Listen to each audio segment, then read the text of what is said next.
रात में मेरी नींद अचानक खुल गई। मुझे लगा जैसे कोई है, शायद कोई कुछ चबा रहा है। बड़ी ही अजीब चबाने की आवाज़ आ रही थी, कुकीज़ के टूटने की, जल्दी जल्दी निगलने की। मेरे शरीर में सिहरन दौड़ गई। पहले मैंने सोचा शायद चूहे होंगे, लेकिन वह आवाज़ ऐसा लगता था कि सच में कोई जानवर खा रहा है या कोई ऐसा इंसान जो कई सालों से भूखा है। शादी के बाद ये मेरा पहला क्रिसमस था। नया घर, नया रिश्ता और एक ऐसा ससुराल जहाँ दीवारें भी जैसे किसी पुराने राज को छुपाए बैठी थीं। मेरी शादी को अभी 6 महीने ही हुए थे। दिल्ली के शोर से दूर मेरे पति का पैतृक घर पहाड़ियों के पास एक शांत सा इलाका था। बाहर से वे घर बहुत सुंदर लगता था। लकड़ी की बालकनी, सामने देवदार का पेड़ और भीतर पीली रोशनी में डूबे लंबे गलियारे। लेकिन रात होते ही घर की खामोशी किसी बोझ की तरह सीने पर बैठ जाती थी। ऐसा लगता था जैसे कुछ तो ऐसा है जो सब कुछ होते हुए भी एक मनहूस खामोशी यहाँ हमेशा फैली रहती है। मेरे पति ने भी कभी इस बारे में कोई बात नहीं की थी। मेरे मायके में क्रिसमस बहुत खास होता था। माँ हर साल क्रिसमस ईव पर सैंटा के लिए दूध और कुकीज़ की प्लेट रखती थी और कहा करती थी, अगर विश्वास सच्चा हो तो कोई ना कोई जरूर आता है। शायद इसी वजह से शादी के बाद भी मैं उस परंपरा को भूल नहीं पाई थी। उस रात मेरे सास ससुर और मेरे पति सब सो चुके थे। पूरा घर गहरी नींद में था, सिवाय मेरे। एक तो मम्मी पापा की याद सता रही थी। बिना उनके ये मेरा पहला क्रिसमस था।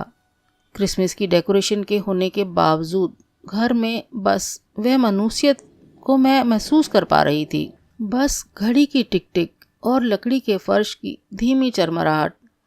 मैं रसोई में गई। प्लेट में ढेर सारी कुकीज़ सजाईं।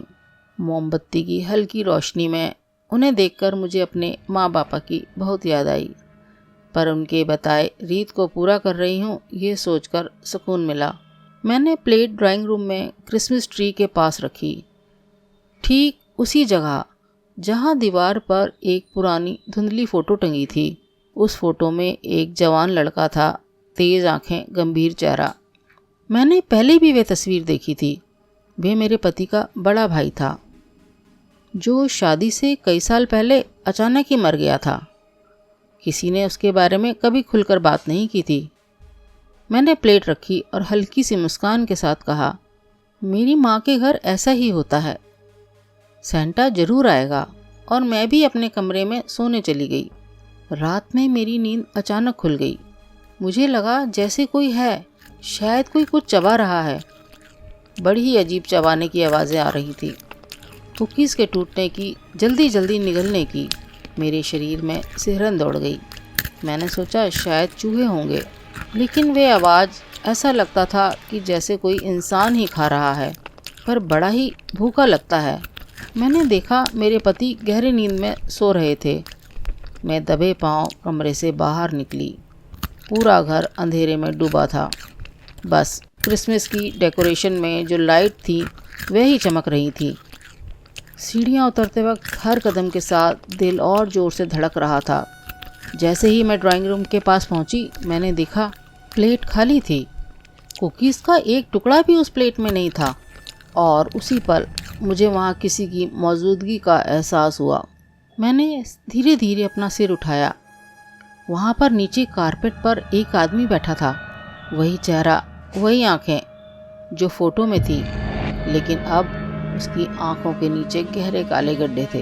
होठों पर कुकीज़ के चूरे लगे थे और उसकी गर्दन ऐसी लग रही थी जैसे कभी टूटी हो। मैं चीख नहीं पाई, मेरी आवाज़ जैसे गले में ही जम गई। उसने मेरी तरफ देखा और बिना होठ हिलाए मेरे दिमाग में आवाज़ गूंजी, बहुत दिनों बाद किसी ने मेरे लिए खाना रखा है, धन्यवाद। मेरी आंखों से आंसू बहने लगे। वह धीरे धीरे खड़ा हुआ। उसके कदम ज़मीन को छू नहीं रहे थे। मैं इस घर का बड़ा बेटा था। आवाज़ मेरे सिर के अंदर गूंज रही थी। मेरी भूख मौत के साथ ख़त्म नहीं हुई। उसने बताया कि कैसे वे इसी घर में तड़प तड़प कर मरा था, कैसे परिवार ने आगे बढ़ना सीख लिया, मेरे बिना त्यौहार मनाने सीख लिए और मैं यहीं रह गया, भूखा और अकेला, अदृश्य, अशांत। त्यौहार सबसे ज़्यादा जलाते हैं, उसने कहा। जब घर हंसता है तब मेरी भूख और बढ़ जाती है। मैं कांपते हुए फर्श पर बैठ गई। तुमने पहली बार मुझे महसूस किया, उसने कहा, इसीलिए मैं तुम्हें दिखा। उसकी परछाई दीवार पर फैलने लगी। डरो मत, आवाज़ नरम हो गई। बस हर क्रिसमस ईव पर मेरे लिए भी एक प्लेट रख दिया करना। और फिर वे हवा में धीरे धीरे घुलने लगा। अगली सुबह सास ने प्लेट देखी और फिर उसने मेरी तरफ देखा। वे पल भर के लिए चुप रही, फिर धीमी आवाज़ में बोली, लगता है उसे याद आ गई है। मैंने कहा, नहीं, हम उसे याद करना भूल गए थे। उस दिन पहली बार मुझे सच्चाई समझ आई। अब हर साल मैं क्रिसमस ईव पर एक प्लेट कुकीज़ उस फोटो के नीचे रखती हूँ। सुबह तक प्लेट हमेशा खाली होती है। और अब वहाँ वो मनहूसियत नहीं रही। सब कुछ शांत और अच्छा है। हमें हमेशा कुछ सेलिब्रेट करने से पहले अपने उन लोगों को भी याद कर लेना चाहिए जो कभी हमारे बहुत अपने थे और हमारी खुशियों में शामिल थे।